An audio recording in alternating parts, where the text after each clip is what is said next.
गरीब वर्सेस अमीर बेटी के घर बिरयानी। माँ भैया भाभी देखिए ना, मैंने वेज कबाब बनाए हैं। हाँ, मुझे तो तेरे हाथ का वेज कबाब बहुत अच्छा लगता है। प्रकाश, तुमने इस वेज कबाब की जगह चिकन बिरयानी बनाया होता तो। भाभी आप क्या बोल रही हो? अरे भाभी आप ये सब छोड़ो, माँ 1 हफ्ते बाद मेरा जन्मदिन है, तो कुछ पार्टी वार्टी प्लान की है या नहीं? अरे हाँ, मैं तो भूल ही गई, तेरा जन्मदिन आ रहा है। सोच रही हूँ एक अच्छी सी दावत कर लूं, फिर तेरा रिश्ता आया तो तू भी पराई हो जाएगी। पूजा बहू, अपनी मम्मी को भी दावत पर बुला लेना, उन्हें आज इनविटेशन दे दो। जी माँ जी, मैं आज ही माँ को बता दूंगी। हो शादी करके जब से आई हूँ 1 से 2 बार ही चिकन बिरयानी खाई है। इस बार माँ के बहाने मैं चिकन बिरयानी भी खा लूंगी और उन्हें भी खिला दूंगी। उन्होंने कभी खाई नहीं है ना। खाना खाने के बाद अब सब अपने अपने कमरे में चले जाते हैं और पूजा अपनी माँ सुमित्रा को कॉल करती है। हेलो माँ, कैसी हो? दरअसल मैंने आपको अपनी नंद के जन्मदिन की दावत पर बुलाने के लिए फोन किया है, तो आप 1 हफ्ते बाद आ जाना। आप आओगी तो मैं आपको अलग से सरप्राइज भी दूंगी। अच्छा, फिर तो मैं जरूर आऊंगी और हम दोनों को भी बात करने का वक्त मिल जाएगा। कब से मैंने तेरे साथ बैठकर बातें नहीं की हैं। हाँ माँ। अच्छा, मुझे बाकी लोगों को भी इनविटेशन देना है, तो मैं रखती हूँ। जीती रहे मेरी बच्ची। सुमित्रा फोन रख देती है। वहां पूजा अपने घर वालों के साथ शिवानी के बर्थडे प्लान की तैयारी करवाती है। दूसरी तरफ सुमित्रा की छोटी बेटी पायल अपने ससुराल में धनिया की जड़ को आंगन में दबाकर रात में पानी डाल रही थी। अरे बहू, तू ये क्या कर रही है? माँ जी, आपके कटहल के पेड़ को देख मुझे भी एक तरकीब सूझी है। ये कि 2-4 सब्जी मैं भी उगा ही लेती हूँ। इतना बड़ा आंगन जो है, और गर्मी भी तो है। देखना आप, यहाँ कुछ ही दिन बाद हरी हरी धनिया, हरी मिर्च, तुरई, शिमला मिर्च, आलू, टमाटर, फूल गोभी दिखेंगे आपको। अरे बाप रे बाप, तूने 5-6 तरह की सब्जी उगा भी दी। तेरे पास इतने बीज कहाँ से आए बहू? हम तो गरीब लोग हैं। तूने विक्रम से पैसे लिए हैं क्या? नहीं माँ जी, मैं जानती हूँ घर के हालात ठीक नहीं है, इसलिए मैंने मिर्च के, धनिये के और बाकी सब्जी के बीज से ये बाकी सब्जी उगाने के लिए आंगन में पहले ही दबा दिए थे। शाबाश बहू, मुझे तुझ पर गर्व है। तू घर को चलाने के लिए जितनी मेहनत करती है। ओहो माँ जी, आप तो बात बात पर पल के भी गा लेती हैं। अच्छा माँ जी, मैं सोच रही थी 4 आलू रखे हैं घर में और कुछ मटर के छिलके भी हैं, तो मैं उसकी सब्जी बना देती हूँ। आपको पता है गर्मी की वजह से दूध फट गया था, तो मैंने उसकी थोड़ी सी दही भी जमा दी थी। वाह बहू, तू तो सच में बहुत समझदार है। ठीक है, तू बना लेना। कुछ देर में पायल कुछ आलू और मटर के छिलके से खाना तैयार कर देती है और दही से रायते में जीरे का छौंक लगाकर घर वालों को खिलाती है, जिसे खाकर विक्रम को बहुत अच्छा लगता है। वाह पायल, घर में 15 दिन से पैसे नहीं लाया हूँ, उसके बावजूद भी तुम घर चला रही हो। सच में यकीन ही नहीं होता कि हमारी शादी को 4 महीने हो गए। 4 महीने से याद आया, इस बीच तुम एक बार भी अपनी माँ के पास रुकी नहीं हो, तो सोच रहा हूँ कि हम उन्हें यहाँ छोटी सी दावत पर बुला लेते हैं। हाँ विक्रम बेटा, तू ठीक बोल रहा है। मैं भी बहन जी से थोड़ी गपशप कर लूंगी। पायल बहू, तू 1 हफ्ते बाद उनको दावत पर घर बुला ले। शुक्रिया माँ जी। पायल भी अपनी माँ को 1 हफ्ते बाद ही दावत पर बुलाने का फोन कर देती है। सुनते ही सुमित्रा खुश हो जाती है। फिर घर से बाहर सब्जी लेने जाती है तो एक वेज बिरयानी के ठेले को देखकर कहती है, यकीन नहीं होता कि मेरी दोनों बच्ची शादी करके 6 महीने पहले अपने अपने ससुराल चली गई। इस वेज बिरयानी से आज भी मेरी यादें जुड़ी हैं, जैसे कि वो दिन। मैं घर आ गई माँ, खुशबू तो अच्छी आ रही है। चिकन बिरयानी बन रहा है क्या यहाँ पर? दीदी चिकन बिरयानी नहीं, मैं वेज बिरयानी बना रही हूँ। आप तो जानती है घर में कितनी गरीबी है, चिकन बहुत महंगा आता है, और आप वेज बिरयानी खाकर तो देखो, मैंने बहुत मन से बनाई है। हाँ पूजा, खाकर देख, तेरी छोटी बहन ने बहुत मेहनत से बनाया है। नहीं, मुझे उसके हाथ का वेज बिरयानी खाने का कोई शौक नहीं। आपको पता है अभी अभी मैं क्या खाकर आई हूँ? निशा के साथ चिकन बिरयानी खाकर आई हूँ। इतना टेस्टी चिकन बिरयानी था, और वो भी एक 5 स्टार होटल में। जब मेरे पास में पैसे होंगे ना, तो मैं भी जाऊंगी। मैं तो कहती हूँ आप मुझे 2000 रुपए दो, मैं भी आपको 5 स्टार होटल में चिकन बिरयानी खिलाने ले चलती हूँ। तेरा दिमाग खराब है? इतने सारे पैसे, वो भी सिर्फ चिकन बिरयानी में? बेटा चादर देखकर ही पैर पसारने चाहिए। तेरी बहन ने इतने प्यार से बनाया, खाकर तो देख। अरे मुझे नहीं खाना, आज मेरे पास पैसे नहीं है तो कोई बात नहीं। आप मेरी शादी एक अमीर घर में करना, ताकि मैं वहां खुश रह सकूं, ढेर सारा चिकन बिरयानी खा सकूं। और पागल वेज बिरयानी ना खाने के लिए कितने नाटक। अरे मुझे तो बाजार से सामान लेना, आगे चलती हूँ, वरना मेरी बेटियों की यादों को याद करके मैं यहीं रात कर दूंगी। सुमित्रा बाजार से कुछ सब्जियां लेकर घर लौट जाती है। हफ्ता गुजरता और आज शिवानी का जन्मदिन था। घर को बहुत सुंदर सा सजा रखा था। गरीब सुमित्रा कुछ फल खरीदकर बड़ी बेटी के घर पहुंचती है, जहां शिवानी का केक कट रहा होता है। Happy birthday to you, happy birthday dear Pooja, happy birthday to you. चलो शुक्र है केक कट गया। शिवानी, ये तुम्हारा गिफ्ट मेरी तरफ से। सुनिए विक्रम, मैं बहुत टाइम बाद माँ से मिली हूँ, क्या मैं उनके साथ कुछ देर के लिए बाहर चली जाऊँ? यहाँ बहुत शोर शराबा है, उनसे बात भी कर लूंगी। हाँ हाँ, आराम से जाओ। पूजा अपनी माँ को बहाने से 5 स्टार होटल ले जाती है। उस होटल को देख सुमित्रा, बाप रे, तो बहुत बड़ा होटल है। पूजा, तू मुझे यहाँ क्यों लाई है? बोला था ना आपको सरप्राइज दूंगी। आज हम खाएंगे चिकन बिरयानी, देखना आपको बहुत अच्छा लगेगा। और आपसे ढेर सारी बातें भी तो करनी है। ढेर सारी बातें करना तो एक बहाना है, दरअसल घर पर सारा वेज खाना ही था और मुझे खाना था चिकन बिरयानी। पूजा फटाफट से वेटर से कहकर चिकन बिरयानी ऑर्डर कर देती है। पूजा, तूने यहाँ लाकर मुझे खुश कर दिया। चिकन बिरयानी से याद आया, बचपन में तेरी छोटी बहन कैसे सब्जी को इकट्ठा करके सब्जी की बिरयानी बना रही थी। तुझे ये सब याद नहीं आता क्या? माँ, क्या ये सब आलतू फालतू बातें करने लग गई हो? यहाँ हम ये बात करने के लिए आए हैं क्या? लो, चिकन बिरयानी आ गई है, अब खाऊंगी मैं इसे दबाकर। सुमित्रा उसे खोलने की कोशिश में आधा चिकन टेबल पर ही गिरा देती है, जिससे उसे गुस्सा आ जाता है और आसपास के लोग हंसते हैं। माँ, ये सब क्या है? आपको इतने बड़े 5 स्टार होटल में लाकर कहीं मैंने गलती तो नहीं कर दी? देखा ना आपने, कितना सारा चिकन बिरयानी बर्बाद कर दिया, ऊपर से लोग हंस रहे हैं। सच बात तो ये है कि आप जैसे गरीब लोग ना 5 स्टार के लायक ही नहीं हैं। माफ कर दे बेटा, मुझसे गलती हो गई, मुझे पता नहीं था ये कैसे खुलता है। तो गुस्सा मत कर। क्या गुस्सा नहीं करूं? इतने बड़े होटल में सब लोगों के सामने मेरी बेइज्जती करवा दी, इसीलिए अब मैं जा रही हूँ। तू मत जा, तेरा चिकन बिरयानी खाने का बहुत मन था ना, तू खा ले, मैं जा रही हूँ मेरी बच्ची। आंखों में आंसू लिए सुमित्रा घर जा ही रही थी कि बीच रास्ते में उसकी बेटी का फोन आ जाता है। तब वह अपने गरीब बेटी के घर जाती है, जहाँ पायल अपनी माँ से अच्छे से गले लगती है, पीड़ा लगाकर उस पर बिठाती है। माँ, तुम्हें इतने समय बाद देखकर मुझे बहुत अच्छा लग रहा है। देखना, मैं आपसे बहुत सारी बातें करूंगी और आपके लिए ऐसा खाना बनाऊंगी जिसे खाकर आपकी कुछ यादें ताजा हो जाएंगी। ये लीजिए, गर्मी से आप थक गई होंगी, सत्तू पी लीजिए। मैं खाना बनाना शुरू करती हूँ। सच में सुमित्रा बहन, आपकी बेटी बहुत अच्छी है। मैं बहुत भाग्यशाली हूँ कि आपकी बेटी मुझे मिली। देखिए बाहर जरा आंगन में क्या कलाकारी की है उसने। समदन के कहने पर सुमित्रा आंगन में झांकती और देखती है सब्जियां ही सब्जियां वहां लगी हुई हैं और पायल उन सब्जियों को तोड़कर हांडी में वेज बिरयानी बनाना शुरू करती है। ये क्या बहन जी, सच में आपके घर में तो बहुत सब्जी है, ये सब पायल ने उगाया है? हाँ, और वो देखिए अभी भी जुगाड़ से अच्छी सी सब्जी बिरयानी बनाने के लिए लगी पड़ी है। ये डल गया कटहल, गाजर, गोभी, आलू। अब बनेगी वही पुरानी वाली बिरयानी और कटहल तो इसमें अलग ही स्वाद बना देगा बिरयानी का। बिल्कुल चिकन बिरयानी से कम नहीं लगेगी मेरी सब्जियों वाली बिरयानी। हाय मेरी बच्ची, घर में चीजों की कमी तो है, लेकिन इसका ये कटहल वाला जुगाड़ बड़ा ही अलग निकला। ये बचपन से ही ऐसी है। फिर दोनों समधन बैठकर गपशप करने लगती। इतने में बिरयानी की खुशबू से पड़ोसी लोग आकर तारीफ करने लगते हैं। अरे क्या बात है, चिकन बिरयानी बन रही है क्या? नहीं आंटी जी, सब्जियों वाली बिरयानी है ये तो, और सबसे अलग तो मैंने इसमें कटहल डालकर बनाया है, जिससे इसका स्वाद और बढ़ जाएगा। अच्छा, खुशबू तो बढ़िया आ रही है। पायल बेटा, जरा एक प्लेट मेरे भी घर भिजवा देना। जी जरूर आंटी जी, आपके घर जरूर भिजवाऊंगी। ये सुन सुमित्रा को बहुत खुशी मिलती है और फिर दोनों समदन बैठकर बातें करने लगती हैं। कुछ ही देर में कटहल वाली बिरयानी बनाकर तैयार हो जाती है और पायल अपनी सास और माँ के लिए बिरयानी लगा देती है। वाह बेटा, मजा आ गया ये कटहल वाली बिरयानी खाकर। मैंने ऐसी बिरयानी कहीं नहीं खाई। हाँ, लेकिन मैं तुझे एक बात कहना चाहती हूँ।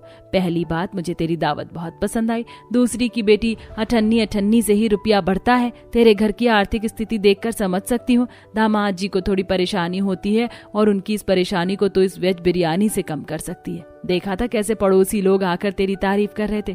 छोटा सा ठेला लगा और ये सबसे अलग वाली बिरयानी लगाकर बेच। क्या पता तेरी किस्मत क्या ही रंग ला दे। ये तो मैंने सोचा ही नहीं था माँ कभी। सुमित्रा दावत खाकर चली जाती है और कुछ ही दिन में पायल इकट्ठा की गई जमा पूंजी से थोड़ी बिरयानी बनाने का सामान और एक छोटा सा ठेला ले आती है और अपने घर वालों की परमिशन से कटहल वाली वेज बिरयानी बेचती है। यूनिक बिरयानी होने की वजह से वह लोगों को बहुत पसंद आती है, जिसकी वजह से पायल की आर्थिक स्थिति बेहतर हो जाती है।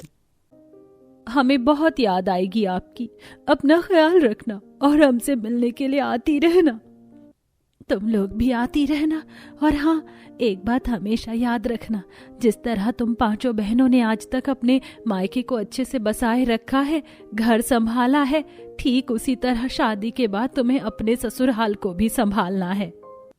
माँ, आपने हमें जो भी कुछ सिखाया है हम उसे हमेशा याद रखेंगे और सारी जिम्मेदारियां अच्छे से संभालेंगे।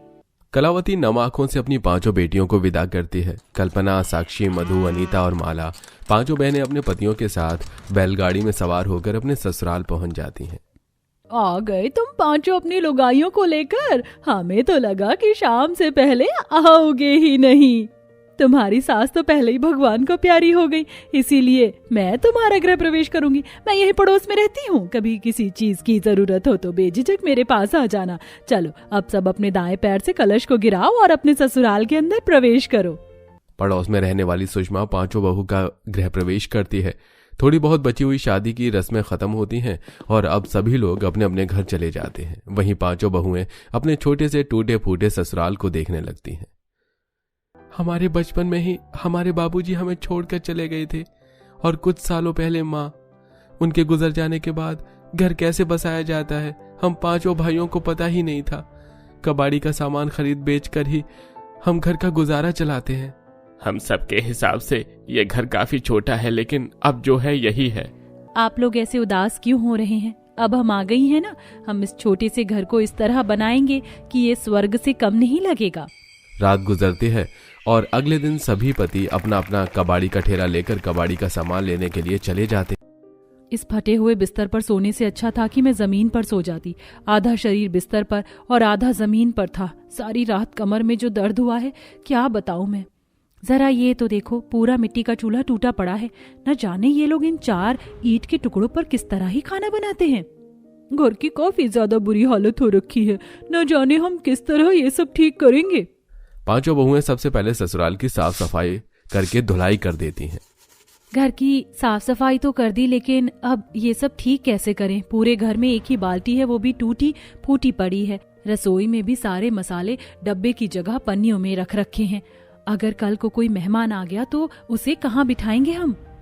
कुछ तो जुगाड़ करना पड़ेगा। हमारे मायके में भी कितने कम सामान थे, लेकिन उसमें भी हमने अपना घर कितनी अच्छी तरह से बसाया हुआ था। ससुराल में भी हमें इसी तरह कोई जुगाड़ करना होगा।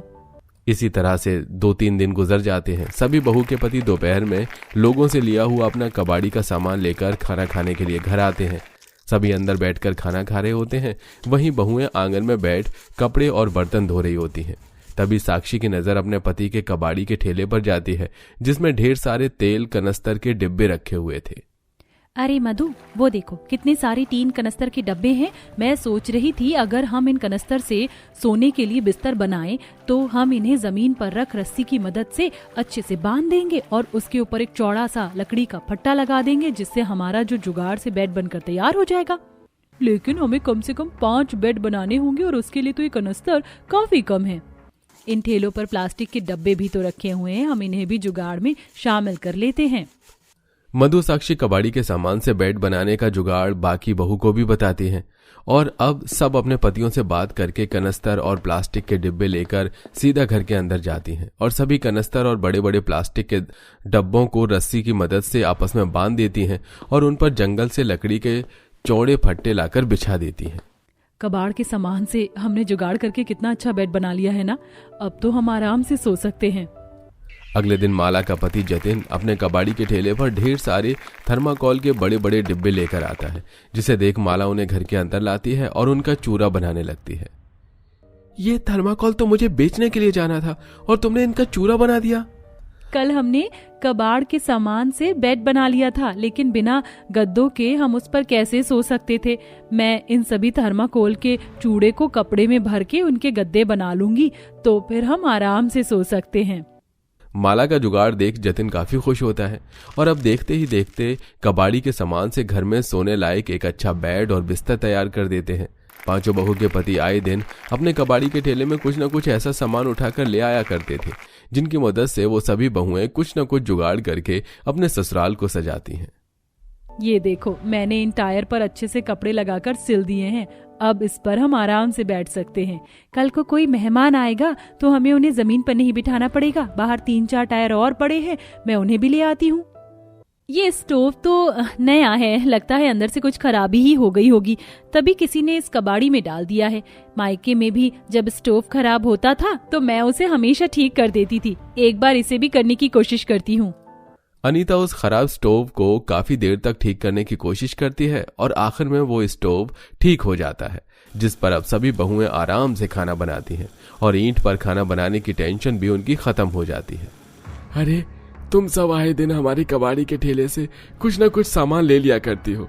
ये तो प्लास्टिक की आधी कटी हुई बोतल है, इनका भला तुम क्या कर रही हो?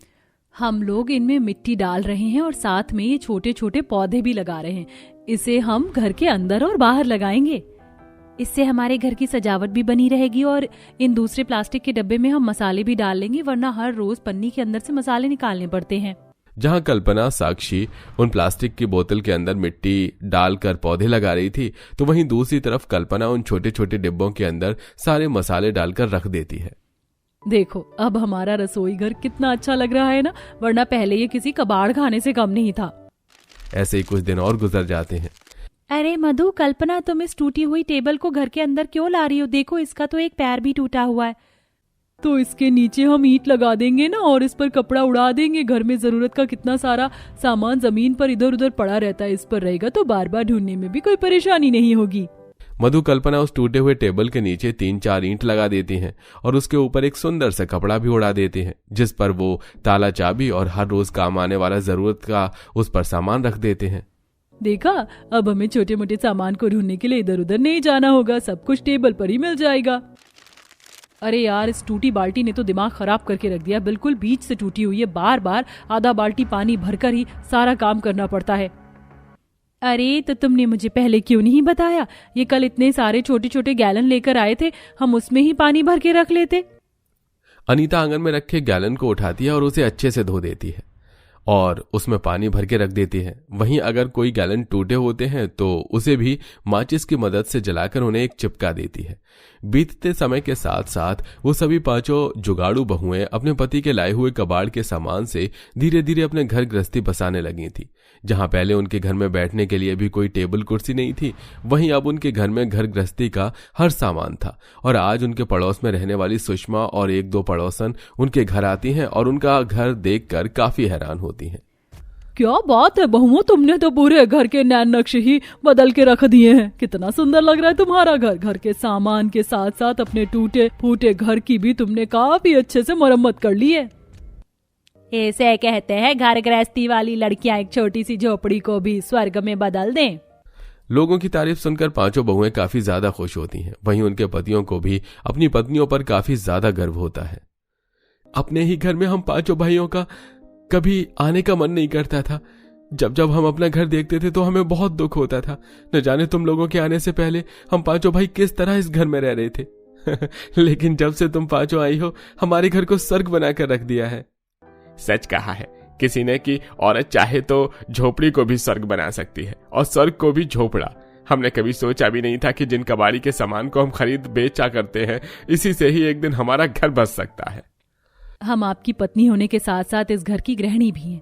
ये सब हम नहीं करेंगे तो और कौन करेगा? पता है, आज तो हमने खाने में भी आप सबका मनपसंद खाना बनाया है। अब आप लोग जल्दी से हाथ मुंह धोकर आ जाइए, हम जब तक खाना लगाते हैं।